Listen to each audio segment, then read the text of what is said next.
திருச்சிற்றம்பலம். தென்னாடுடைய சிவனே போற்றி, எந்நாட்டவர்க்கும் இறைவா போற்றி. திருவாசக விளக்க உரையில் நாம் சிந்தித்துக் கொண்டிருப்பது 6வது பதிகம் நீத்தல் விண்ணப்பம், 20வது பாடல். கொம்பரில்லா கொடிபோல் அலமந்தனன் கோமலமே, வெம்புகின்றேனை விடுதி கண்டாய், பின்னர் நன்னுகில்லா உம்பருள்ளாய் மன்னும் உத்தரகோச மங்கைக்கு அரசே, அம்பரமே நிலனே அனல் காலோடு அப்பு ஆனவனே அப்படின்னு பாடியிருப்பார். நிலை பெற்ற உத்தரகோச மங்கைக்கு அரசனே, தலைவனே, கொம்பரில்லா கொடிபோல் அலைமந்தன் கோமலனுமே. ஒரு கொடி படரணும்னா ஒரு கொம்பு வேணும்.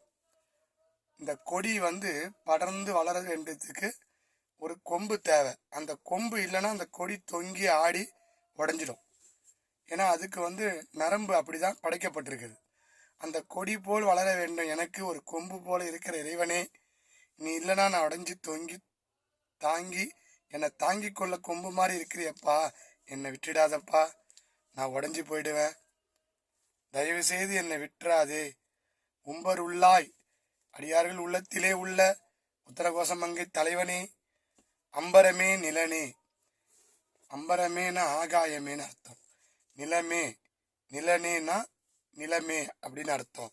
அனல் நெருப்பு, காலோடு காற்று, இப்படி பஞ்சபூதங்களுக்கெல்லாம் இறைவனாக இருக்கின்ற இறைவனே, கொடி போல் வளர கொம்பு போல் இருக்கின்ற இறைவனே, என்னை விட்டுடாதப்பா, உங்க அடியார் வரிசையில சேர்த்து உன் திருவடியில என்னை சேர்த்திடப்பான்னு மனமுருகி பாடுறார்.